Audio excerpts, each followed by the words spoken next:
اللہ تعالیٰ نے قرآن میں فرمایا کہ افتؤمنون ببعض الکتاب وتکفرون ببعض، کہ کیا تم کتاب کے بعض حصے کو مانتے ہو اور بعض کو نہیں مانتے؟ فما جزاؤ، بس کیا ہے بدلہ، من یفعل ذلک منکم، جو تم میں سے ایسا کرے، الا خزی فی الحیات الدنیا، دنیا میں وہ اس کے لیے شرمندگی ہے، رسوائی ہے، ویوم القیامت یردون الی اشد العذاب، اور قیامت کے دن اس کو شدید عذاب کی طرف واپس لوٹایا جائے گا۔ کسی دھوکے میں نہ رہیں، کسی غلط فہمی میں نہ رہیں کہ میں نے تو کلمہ پڑھ لیا ہے، میں نمازیں پڑھ رہی ہوں، میں قرآن پڑھ رہی ہوں، یا میں نے داڑھی رکھ لی ہے دکھاوے کے لیے، یا یہ چند اعمال کر رہا ہوں، میں خاتون کہتی ہے میں تو شرعی لباس پہنتی ہوں، اس دھوکے میں نہ رہیں۔ اسلام ٹوٹلی سرنڈر کا نام، مکمل بندگی، ادخلوا فی السلم کافہ، دین میں مکمل داخل ہو جاؤ۔ ولا تتبعوا خطوات الشیطان، شیطان کے نقش قدم کی پیروی نہ کرو، ہم سب شیطان کی چیلے ہیں صاحب نکرام، چیلے اور چیلیاں، وہ مؤنث میں اب مجھے نہیں معلوم کہ یہ چیلے کا مؤنث کیا ہے، بہرحال چیلی کہہ دیتا ہوں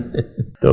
بہرحال ہم سب، ہمارا دو شیطان ہے، شیطانی قوتیں ہیں، ہم سب نے اللہ سے اپنا رخ پھیر کے ظاہر کی طرف اپنا رخ کیا ہوا ہے۔ ظاہر اصل میں ہمارا معبود ہے، ظاہر مقصود ہے، ظاہر مطلوب بھی ہے اور ظاہر محبوب بھی ہے۔ تو اگر ایسی صورتحال ہے تو آپ کوئی توقع نہ رکھے صاحب نکرام، دنیا میں آپ رسوا ہوں گے اور ذلیل ہوں گے، اور آپ پریشان حال زندگی گزاریں گے۔